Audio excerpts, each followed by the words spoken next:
Sidin ta' negozji u stabilimenti li sofrew ħsarat minħabba l-maltempata ħeri iridu jirregolarizzaw kull struttura illegali li għandhom jekk iridu jikkwalifikaw għal kumpensieħ mill-iskema tajnuna li qed iħejji l-Gvern.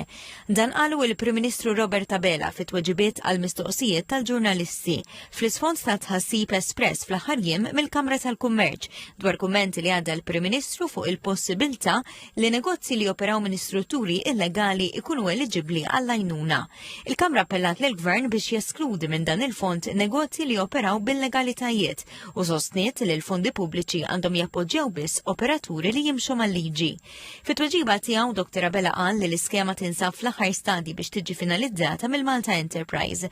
Hawnhekk ispjega kif se jiġu trattati każijiet fejn parti minn binja kummerċjali ma tkunx koperta permezz ta' żvilupp u qal li l-għajnuna se tkun limitata biss għal partijiet regolarizzati sakemm is-sidien ma jieħdux passi biex jirranġaw is-sitwazzjoni.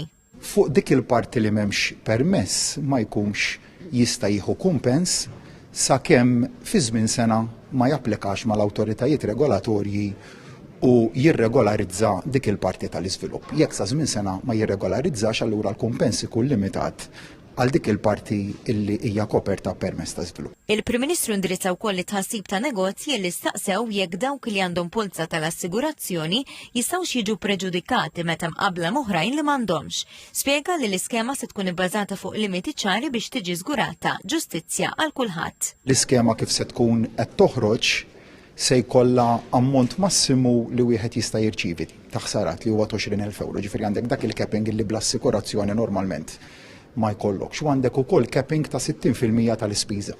Dr. Abela qal li l-iskema għandha li tajn b'mod bilanċjat u responsabbli lil dawk li sofrew danni minn maltempata illi skont informazzjoni u data uffiċjali irreġistrat l-akbar mewġ li qatt laqat ixtut Maltin filwaqt li jinżamm ir-rispett lejn ir-regoli u l-interess pubbliku.